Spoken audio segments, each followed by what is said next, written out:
Това хлопатарче на 23 години, когато бяхме в града на истината. Желязна троянска дърта мома съм. Какво правя на този площад?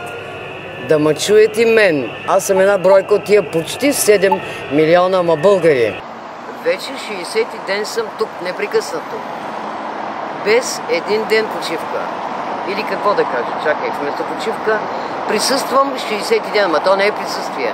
Присъствие да седя и да мълча. За мен почти нищо на 60-ти ден не е тръгнало напред.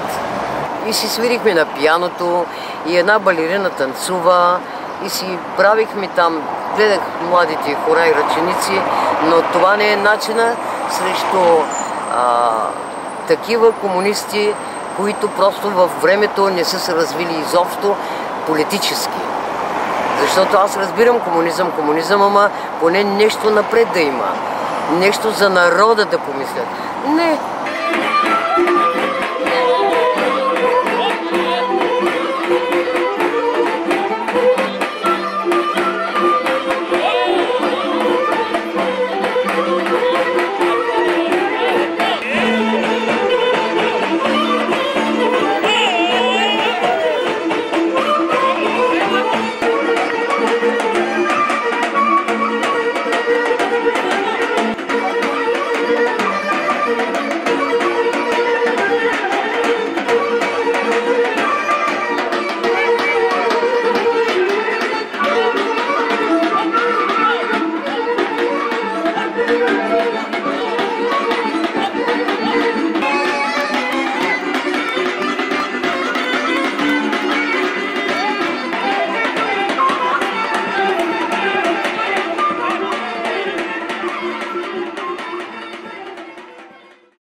Няма да падне правителството, както викат тук младите. Правителството са и над. Те не могат тези изнесени през годините милиарди, стотици милиарди пари, няма да ги върнат.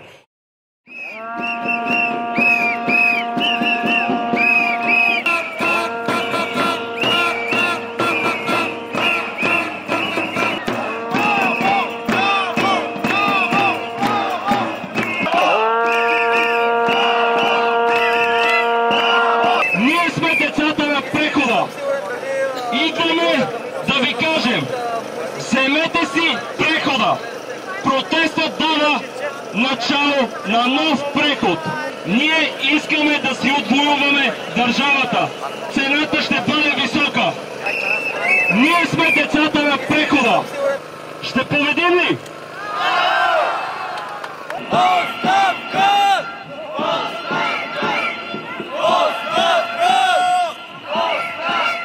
Общо не съм бил на протести 5 от всичките 80 дни до сега. Иначе съм докторант по история в Софийския университет. Занимавам се и с някои други неща също така. Не съм тук, защото нямам занимания, не съм тук да се оплаквам от безпаричие, нямам финансови проблеми. Тук съм, понеже имам проблем с хората вътре и с политиката, която те провеждат.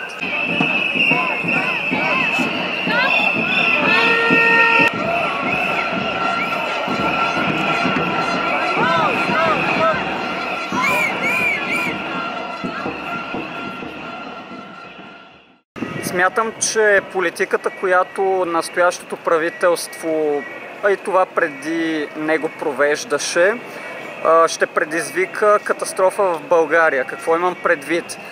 Имам предвид, че политиката на настоящото правителство е насочена към това да удря групата българи, които в момента реално движат държавата, хората, които работят в частната сфера, които плащат данъци, които се занимават с предприемачество, което означава, че само след няколко години, когато между другото ще дойде времето на набори 96-та, 97-та, това са най-ниските популации в България от много време насам. Скоро идва времето, когато те стават данъкоплатци, те ще трябва да издържат всички останали. Когато този момент дойде, дори малките пенсии и бюджетни заплати, които се дават в момента, няма да могат да се изплащат. Но тази гледна точка, според мен, концепцията на правителството е тотално сбъркана. Аз гледам на политиците като на паразити. И днес, както разбрахте, няма да работи парламента, защото те са мишки, които няма как да се появят повече при народа. Имам хипер много идеи за София, които тези хора, които се намират в момента вътре и тормозят толкова много хора, те дори не могат да се досетят за тях. Защото те изобщо не мислят за гражданите, не мислят за държавата, те мислят само как да крадат и как от милионери да станат милиардери.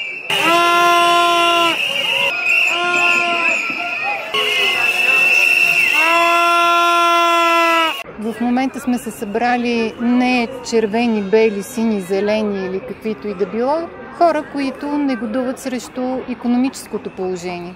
Аз самата, макар че не гласувах за БСП, бях склонна да приема правителство, оглавено от Орешарски, но това правителство, което избраха, всъщност ме накара да излезна на протест.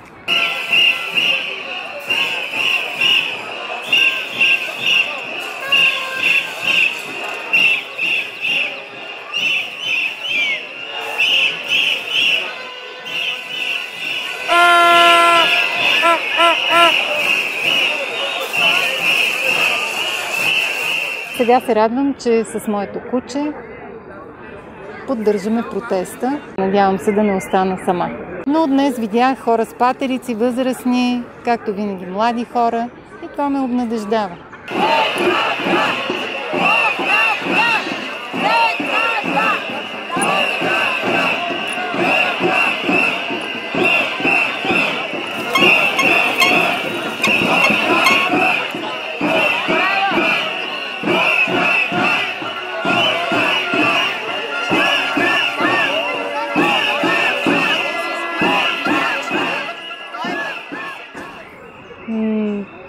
Нагли станаха управляващите и това е нещо, което аз не бих могла да приема.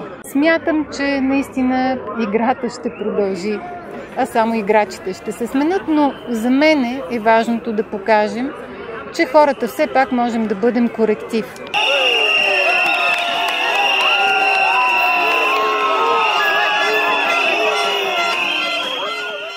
Убийства не. Това е тяхното мислене, това е начина им на действие, на живот, на управление. Защо кървища трябва да има?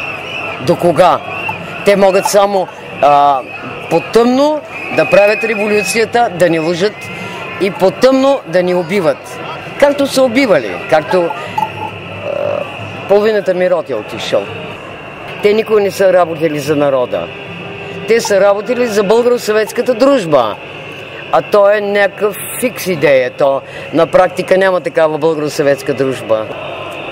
Знаете ли колко години такива като мен слугувахме на тая селска държава, само с бележка от милицията, къде да слугуваме. Да ни ма крадат, да ни ма лъжат разни българо-съветско-турски слугинаж. При всяко правителство тая тройка слугинаж винаги ма управляват и ма лъжат и ма крадат. Да спрат да ми крадат мечтите за човешки живот.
Аз не искам да хвърлям камъни, не искам да беся по дърветата депутати и така нататък. От тази гледна точка, ако мнозинството от хората смятат като мен, вероятно протестите няма да имат резултат, защото след 3 месеца се видя, че мирните протести не трогват никой. Просто ако протестите замрат и приключат, ще трябва явно да се спасяваме поединично. Да, смятам, че бих могъл да се реализирам в друга страна.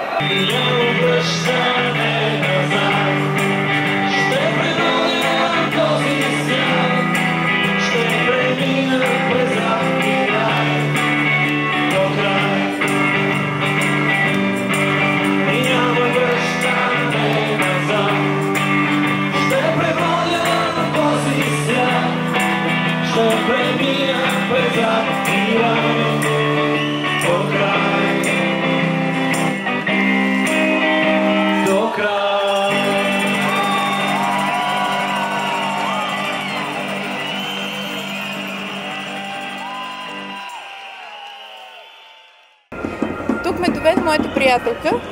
Израснали сме заедно, ходили сме в едно и също училище и вярваме в едни и същи неща и съм тук за да проявя, да покажа моята солидарност с това, което тя вярва. Тя иска да има истинска промяна в тази държава, за да може да остане да живее тук. Аз живея в Щатите. Тук ми се струва, че хората чувстват несигурност. Говорих преди малко с моята приятелка и тя вярва, че от тук нататъка това трябва да се превърне в един патърн. Трябва да се превърне в просто на начин, по който да се дава ясен знак на едните правителства, че не могат да се гаврят с законите на тази страна и че не могат да преминават определени рамки на благоприличие буквално, защото тя ми разказа някакви неща, които са просто тотално шокиращи. Това ли е приятелката? Това е моята приятелка. Адвокат съм по професия и се надявам да живея нормално в тази страна. И очаквам по доброволен или не толкова доброволен начин правителството да подаде оставка. Очаквам всяко следващо правителство, което дойде, да знае какво го чака в лицето на тези хора вън. И така, докато дойде най-после, което и да е правителство, което смята да работи за държавата. Аз съм човек с десни политически разбирания. Искам в България да се провежда дясна политика, което означава политика насочена към произвеждащите хора, политика, която да не пречи на тях, политика, която да не се свежда до раздаване на пари на хора, които не са ги изкарали. Народа, България, да се оправи, правителство да има, новичи да има, работа да има, всичко да има. Искам увеличение на заплата, ясна заплата искам и да имаме работа. От сега съм с инсулт. Друго, това заплатата да увеличава. 350 лева заплата. 3 внуци имам на главата. Сирачета. Какво да ги гледам? Ток ли да плащам? Сирачета ли да гледам? Чужбина взимат по 2500 евро заплата взимат. Не е само да гледат себе си, да плаща и на народа. 1000 лева заплата искам.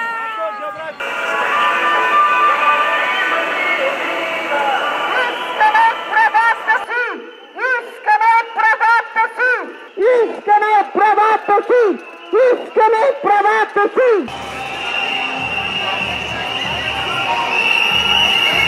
Моля протестиращите студенти и техните преподаватели да ни съдействат за провеждането на нашия митинг. Миньорите, продължавайте напред, не спирайте! Моля ви от Марица Изток и другите, продължавайте на изток! Миньорите от Мини Марица Изток, продължавайте на изток! Само на изток!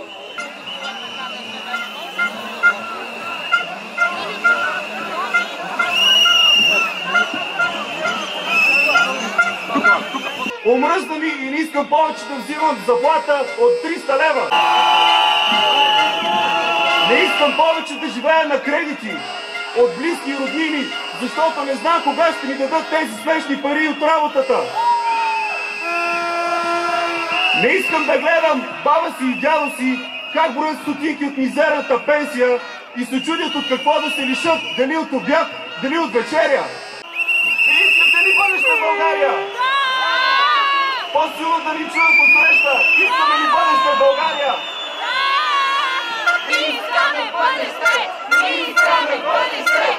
Искаме бъдеще! Кане себе! Кане себе!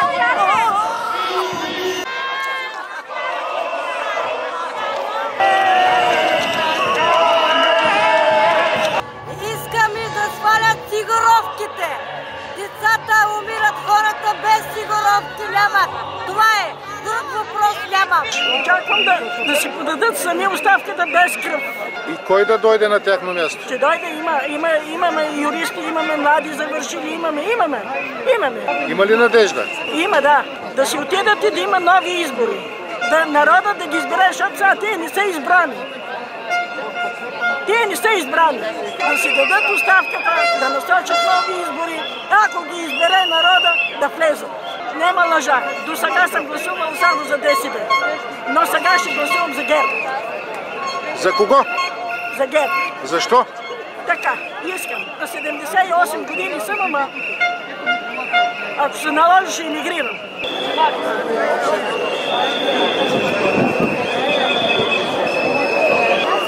На колко си години, дядо? 91. Браво! Ти си 10 години по-голям от мен. Аз съм на 81. Оставка! Оставка!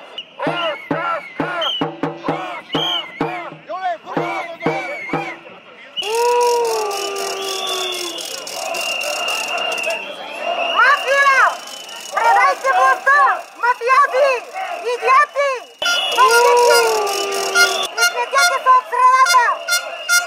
Отворете си добре очите! Няма повече да ви търпим! Мафия! Мафия! Защо те не излъгаха, уругаха ни и не направиха на парцали тези 4 партии, които са в Народното събрание и те трябва, нямат място за него, за Народното събрание. Аз работя камъни, занимавам се с стикли, защото не по моя воля, защото нямам друга възможност, защото няма с какво да си купа хляба. Това е благодарение на нашите управници. Тези управници да дойдат да кажат: нормално ли е това жена да го работи? Елате и го вижте и го заснимете. Нека да дойдат да кажат нормално ли е това? Една жена да работи на камъните. Искаме справедливост. Искаме и ще постигнем социална отговорност на правителството. Ние сме тук, за да защитим и българската демокрация. Защото днес демокрацията е под заплаха. Какво ви събрава на този площад обаче? Една дума. Демокрацията. Чакаме много трудна задача. Да възстановите справедливостта.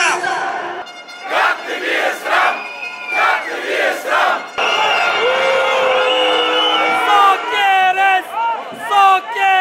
Тук сме и ще бъдем тук. И винаги ще ни има.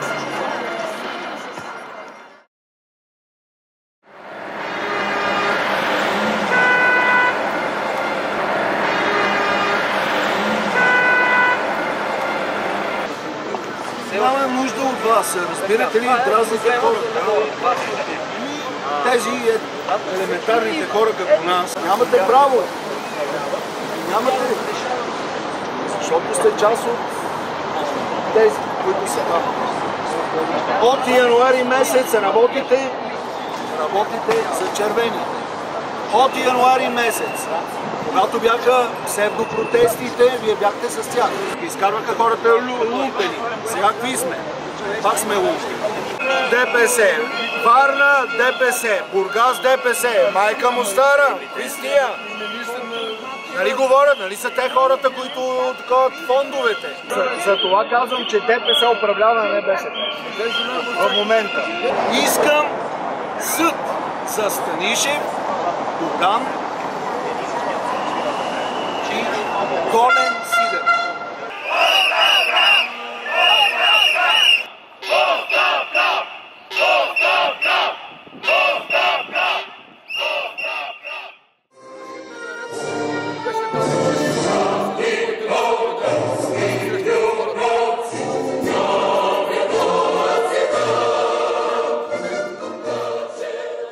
Каква България е без цензура? Бареков ли е без цензура? Кой му дава парите на Бареков? Той защо смята, че българският народ е тъп и че ние не знаем и не разбираме? Кой му стои зад гърба? Не само БСП. Кой е Цветан Василев? Коя е КТБ? Знаете ли защо са против Бойко Борисов? Той не е идеален. Не е идеален. Никой не е идеален. Но Бойко Борисов им спре кранчетата. Те не можаха 3 години и половина да крадат моето момче. За това са такава омраза, каквато виждам в момента аз в България. На 67 години не съм виждала. Единствено си спомням Слави Трифонов. С каква злоба, с каква омраза постоянно говореше против Иван Костов. Този Николай Бареков е 10 пъти по-лош от него. И защото е предател. 4 години беше зад гърба на Бойко и знаете какво лижеше, нали? Защо сега е против него? Защото не получи пари от него. Той е с тези, които му дават пари. Това е. Вечерата на двама депутати се равняват на моите лещи. И 2 кафета и половина, една пенсия. Зъбите няма как да ги оправя. Няма толкова такива високи суми искат за болекарите. Това просто не е по моят джоб. Аз получавам толкова, колкото за едно кафе, 2 цигари и още нещо. Никога няма да имам необходимите средства, с които да оправя зъбите си. Както и очите си. Не се самосъжалявам, защото от малка съм свикнала да нямам. Ние бяхме безкрайно бедни още от самото ни раждане. Аз просто в името на дядо ми ще бъда до последно тук. Дядо Стефан, който се е оказал, че е фашист за техните дядовци. За дядовците на тези отсреща в Народното събрание, за тях моят дядо е бил фашист. И в името на дядо ми Стефан аз съм тук. До последно. Ама това последно не мога, за сега не мога да го измисля като кое е последно. С шалтера на тая държава ли ще дърпаме? Когато ти заплаче, ами да си